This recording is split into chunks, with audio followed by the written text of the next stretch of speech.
Mirror recently compiled, that's a newspaper in the UK, on the 9th of March they compiled a list of salaries as reported in the middle of 2018. This is starting to get some traction as there are male and female salaries, and there is quite an interesting gap in some of these areas. So just to give you an example, who do you reckon gets paid more, Bo Dallas or Luke Gallows?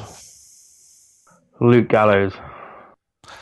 Luke Gallows reportedly gets $250,000 a year. Bo Dallas gets $300,000 a year. To do nothing. Other people who get $300,000 a year include Titus O'Neil and Does Braun nothing. Strowman. Street Fighter. Likes to be Street Fighter. Apollo Crews also gets $300,000 a year.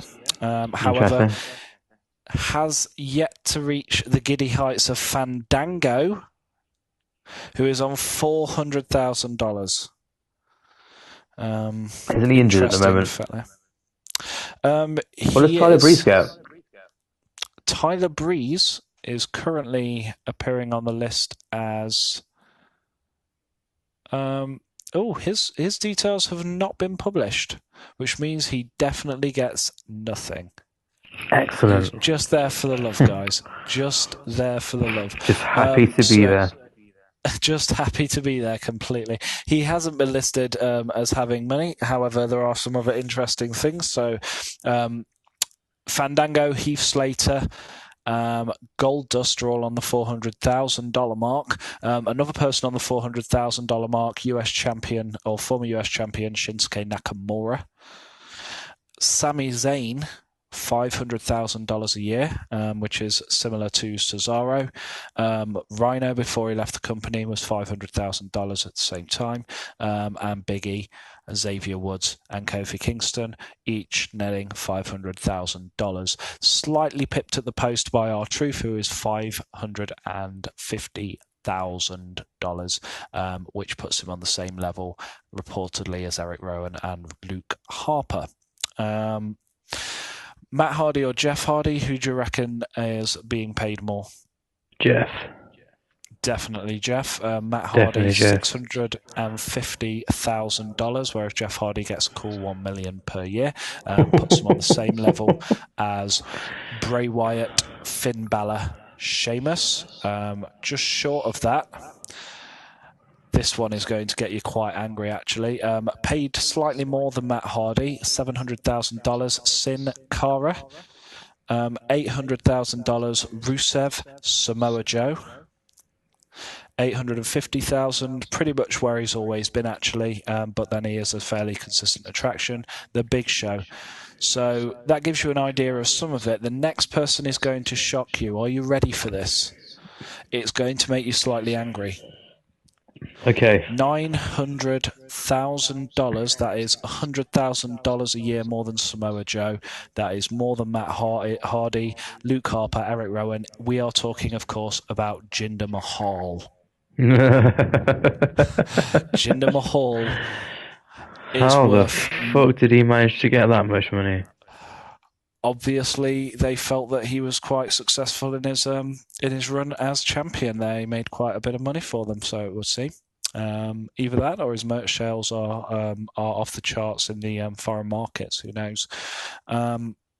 So Finn Balor, Bray Wyatt, Jeff Hardy, and Sheamus are our four reported people at $1 million. Four reported men at $1 million. Dolph Ziggler sits above them at $1.5 million. That's why he stayed. That is what, sorry? Why he stayed. Yeah. He pretty much stayed for that 1.5, I would say, yeah. Kevin Owens takes his rightful place at $2 million. I think that is money well spent, if I'm honest. Yeah. Wow. It obviously shows the amount of stock that they put in him. Beyond that, you've got Dean Ambrose also at $2 million. He was the lowest paid member of the Shield. The Undertaker obviously gets 2.5 million. That's a fairly famous number and has been what he's taken year on year since he moved over to a part-time schedule. Other people who get one appearance a year. Yeah, one appearance a year. 2.5 mil. Cool, 2.5 mil. Yeah, say that he does 3 months' work in order to achieve that body as well. So that guy has got not his too bad. Set. Not too bad. The Miz gets 2.5 million as well, which I think that says that a year's worth of the Miz is worth 3 months of the Undertaker.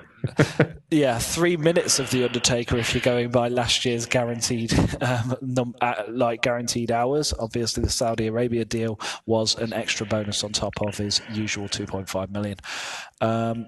Seth Rollins, 3 million. AJ Styles, 3.5. Randy Orton, 4.5. Roman Reigns, 5 million. John Cena, 8.5 million, and as it will come to a shock as nobody, I've thrown this figure around before, it's fairly common knowledge. Brock Lesnar, 12 million a year for what he does there. Where does AJ Styles sit? AJ Styles sits just below Randy Orton. I just mentioned him. So he's at 3.5 million. Only people who are paid more than him: Randy Orton, Roman Reigns, John Cena, and Brock Lesnar. Yeah. Well, I don't see AJ Styles going anywhere, but yeah. I can't see him going anywhere. Considering that Gallows and Anderson were quite happy to hang around in the WWE and we're also getting some of that too sweet Bullet Club money, and they're the lowest paid out of all of the original Bullet Club. They are only on $250,000 a year, and they're quite happy to stay. So obviously, whatever they were making in New Japan between them was not quite as equivalent to what they're making in WWE. Didn't they get offered 1.5 mil in their new contracts?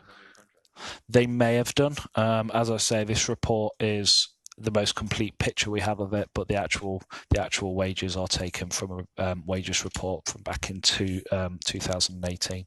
So it would be like comparing apples and oranges to compare them now to superstars now, because a lot of these superstars will have probably had an incremental pay rise or two since then. Senior staff salaries, quite interesting. WWE Studios president Michael Luisi only gets $70,000 for what he does.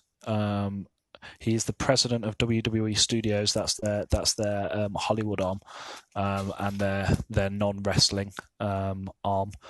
Kevin Dunn, $800,000. He's the producer of all the shows. George Barrios, who is the financial and strategic officer, gets $800,000.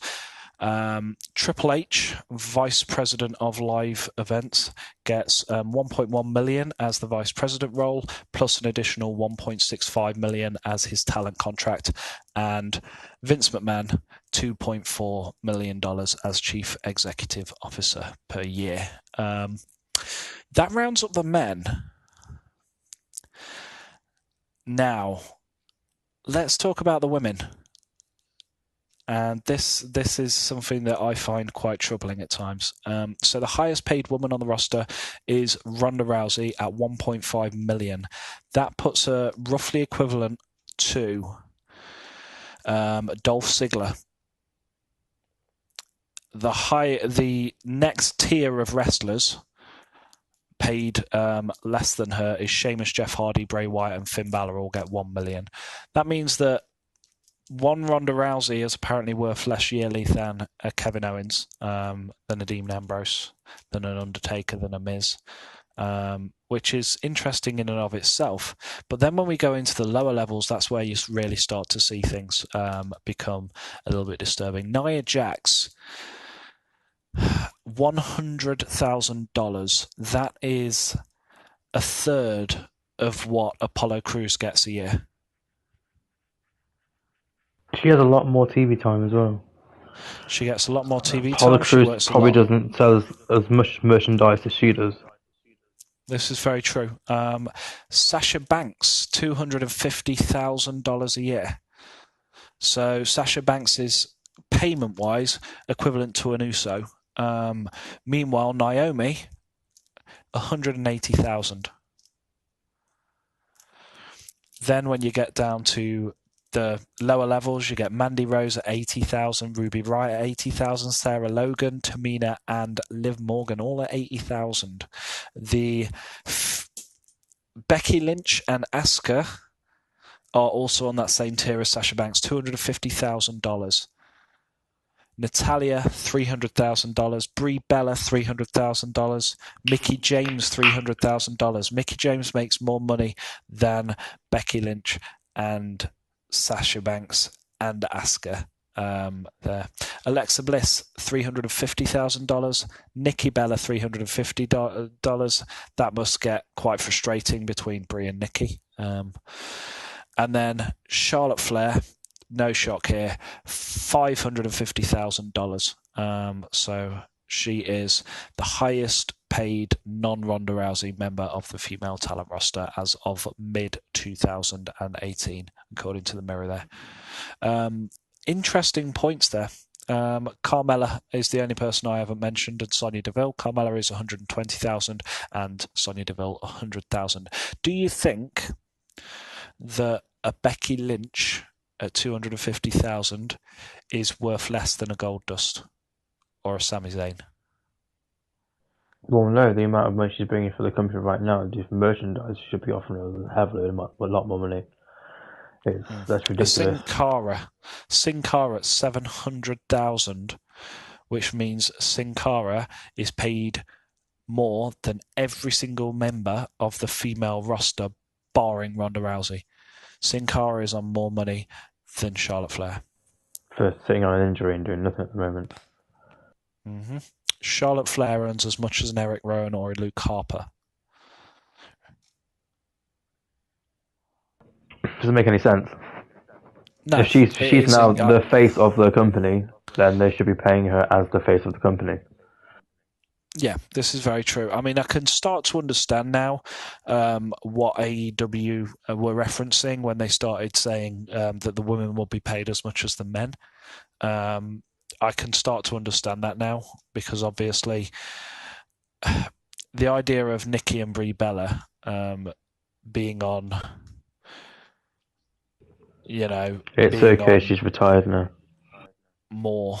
Well, yeah, but I mean, even then, still on more than Mandy Rose, Ruby Riott, Sarah Logan, Tamina, and Liv Morgan combined.